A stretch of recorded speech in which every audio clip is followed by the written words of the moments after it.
আমরা এই মুহূর্তে রয়েছি সিলেট নগরীর আলহামরা শপিং সিটিতে। আজকে একটি দুর্ধর্ষ ডাকাতির ঘটনা ঘটেছে এই জুয়েলারির দোকানে। এটি হচ্ছে নুরানি জুয়েলার্স। সকালেই মূলত এখানে ঘটনাটি ঘটে এবং কিছুক্ষণ আগে এটি জানাজানি হয়েছে। এখানে আমরা এসে কথা বলেছি এখানকার যারা দায়িত্বরত রয়েছেন অর্থাৎ মালিক পক্ষের সাথে বলেছি, এবং যারা এখানে কাজ করেন অর্থাৎ কর্মচারীদের সাথে আমরা কথা বলেছি। তারা আসলে যেমনটি বলছেন যে তারা প্রতিদিনের ন্যায় অর্থাৎ গতকাল বুধবার রাত 10টার দিকে তারা দোকানটি বন্ধ করে গিয়েছেন স্বাভাবিকভাবে। আজ অর্থাৎ বৃহস্পতিবার সকালে যখন প্রতিদিনের মতো দোকান খুলে দেখেন, তাদের আসলে প্রথম শাটারটি খুলে দেখেন তারা আসলে দোকান থেকে অনেকগুলো স্বর্ণ খোয়া গেছে। তারপরেই তারা আসলে প্রশাসনকে জানিয়েছেন এবং সাথে সাথে এই মার্কেটের যারা দায়িত্বশীলরা রয়েছেন তারা আসছেন, তারা এসে কথা বলেছেন এবং কিছুক্ষণ আগে কিন্তু বিষয়টি জানাজানি হয়েছে। এবং এই মার্কেটের এই দোকানের যিনি অর্থাৎ জুয়েলারিস এর যিনি মালিক রয়েছেন তিনি আমাদের সাথে রয়েছেন। আমরা একটু কথা বলার চেষ্টা করব, আমরা জানার চেষ্টা করবো কেমন স্বর্ণ খোয়া গেছে। আপনি তো আসলে যেটা একটু আগে আমাদের সাথে বলছিলেন যে গতকালই আপনারা স্বাভাবিকভাবে দোকান বন্ধ করে গিয়েছিলেন, কখন ঘটনাটি জানলেন আমাদের কি সবিস্তারিত জানান। আনুমানিক 11টার দিকে আমাদের দোকান খোলা হয়। 11টার দিকে প্রতিদিনের নিয়ে আজকে যখন দোকান খুলতে আসা হয় আমাদের দোকানের স্টাফরা, তখন তারা একটা সাইড খোলার পরেই দেখতে পেল যে দোকানে কোনো মাল নেই, সব ট্রে খালি, সবকিছু খালি, দোকানে মাল নেই। সাথে সাথে আমাকে কল দেয়, আমার বাসা কাছেই তাকায়, আমি সাথে সাথে আসি, আইসা দেখলাম যে কোনো মাল নেই।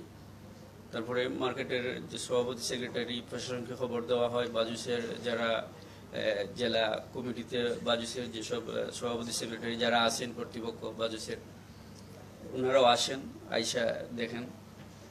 তারপর পিছন দিকে যে আমার দোকানটা তো অনেক বড়, পিছন দিকে যাইয়া দেখা যায় যে আমরা যে লক লাগাই বা যে তালা লাগাই, ওই তালা ওইটা আমাদের তালা না বা আমাদের লক না, অন্য একটা তালা লাগানো। তারপর প্রশাসনের লোকরা সিসিটিভি তদন্ত করতেছে, দেখতেছে, তাদের যাদেরকে সন্দেহ হয় ওনাদেরকে জিজ্ঞাসাবাদ করতেছে, এখনো চলমান আছে। আর কত ভরি স্বর্ণ খোয়া গেল, কত টাকা আর্থিক মূল্য? প্রায় কম বেশি 250 ভরি প্লাস মাইনাস হবে, প্রায় 3.5 লক্ষ টাকা প্লাস মাইনাস হবে মূল্য। সরি 3.5 কোটি টাকা প্লাস মাইনাস হবে মূল্য। এক্ষেত্রে আমরা যতটুকু জানি যে আপনাদের এই যে মার্কেট আলহামরা শপিং সিটি, এখানে সিকিউরিটি খুবই শক্তিশালী। এত সিকিউরিটি, এত ক্যামেরা থাকতেও আসলে চোররা কিভাবে প্রবেশ করতে পারে বলে ধারণা করছেন আপনি? আমার ধারণা দেখেন, মানে আলহামরাতে যে সিকিউরিটি, ওইখানে বাহিরের চোর আসার কথা না আমার ধারণা। হয়তো মার্কেটেরই মানে কেউ কাজটা করছে, আমার মনে হচ্ছে, ওইটা আমার ধারণা কিন্তু আল্লাহ ভালো জানে। আমি না জানি না কার কথা বলবো, তো আল্লাহ ছাড়া কেউ জানে না। এই ক্ষেত্রে প্রশাসন থেকে এখন পর্যন্ত কি আশ্বাস পেয়েছেন? প্রশাসন কিভাবে কাজ করছে? ওনারা বলতেছেন যে আমরা দেখতেছি, আর ওনারা এখনো তদন্তে আছেন, সিসি ফুটেজ দেখতেছেন, বোধহয় এখনো আছেন। আর মার্কেট থেকে আমাদের বাজুস জুয়েলার সমিতি সিলেট শাখা থেকে এবং আলহামরা ব্যবসায়ী সমিতি, ওনারা আজকে এশার পর জরুরি মিটিং ডাকছে। এই ক্ষেত্রে এত বড় একটি মার্কেট, এটা কি আপনার যে অর্থাৎ নুরানি জুয়েলার্স রয়েছে, এটা কি প্রথম ঘটনা? আলহামরাই এটা প্রথম ঘটনা, শুধু আমার প্রতিষ্ঠানে না, টোটাল মার্কেটেই এটা প্রথম ঘটনা। মানে শুধু কি স্বর্ণের দোকান না, অন্য অন্য যে দোকানগুলো রয়েছে সেখানে এরকম কোনো ঘটনা? না, এরকম কোনো ঘটনা আগে আর ঘটে নাই, আমার জানা মতে ঘটে নাই। আচ্ছা, এই ক্ষেত্রে যেহেতু দীর্ঘদিন ধরে ব্যবসা করছেন, কারোর সাথে পূর্ব শত্রুতা থাকতে পারে কিনা? আমার যতটুকু মনে হয়, মানে আমার এটা ধারণা যে আমার কারোর সাথে কোনো শত্রুতা নাই। এখন আমার অজান্তে কেউ যদি আমার প্রতি কোনো কূপ থাকে, সেটা আমার জানা নাই, আল্লাহ ভালো জানে। তবে আমার জানা মতে আমার কারোর সাথে কোনো শত্রুতা আমি নাই, কারোর সাথে আমার কোনো লাগ নাই, বা কারোর সাথে কোনো ঝগড়া জাতীয় আমার মনে হয় না কখনো হয়েছে বলে। আচ্ছা, এই দোকানটি আসলে কতদিন হলো এবং কয়টি ইউনিট নিয়ে আপনার এখানে ব্যবসা চলছিল? 3টা ইউনিট, তিনটা কোটা আমি ভেঙে একটা করছি বড় করে। জি, ধন্যবাদ।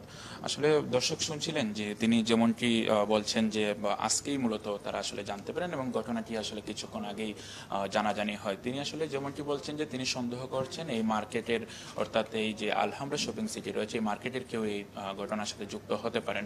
এবং তিনি যেমনটি আমাদেরকে জানিয়েছেন যে এই মার্কেটের যারা নেতৃস্থানীয় রয়েছেন, অর্থাৎ মার্কেটের যে সমিতি রয়েছে এই সমিতির নেতৃবৃন্দরা এশার নামাজের পর একটি বৈঠক ডেকেছেন। সেই বৈঠকে উনি অংশ নেবেন এবং আইন শৃঙ্খলা বাহিনীর সদস্যদের সাথে আমরা কথা বলেছি। তারা যেমনটি জানিয়েছেন যে তারা বিষয়টি নিয়ে খুবই গুরুত্ব সহকারে দেখছেন এবং পুলিশের পক্ষ থেকে জানানো হয়েছে এই মার্কেটের যে মূল সিসি ক্যামেরা রয়েছে সেখানে আসলে তাদের লোকসহ এই মার্কেটের লোক যারা রয়েছেন তারা আসলে দেখভাল করছেন। তারা বলছেন কিছুক্ষণের মধ্যেই হয়তো এই মার্কেটের যে প্রকৃত যে সিসি ক্যামেরা, অর্থাৎ এই মার্কেটের এই দোকানের বাইরে যে সিসি ক্যামেরাগুলো রয়েছে সেগুলো তারা বের করতে সক্ষম হবেন। তো দর্শক, আমার কাছে এই ছিল সিলেটের আলহামরা শপিং সিটি থেকে স্বর্ণ খোয়া যাওয়ার সবশেষ।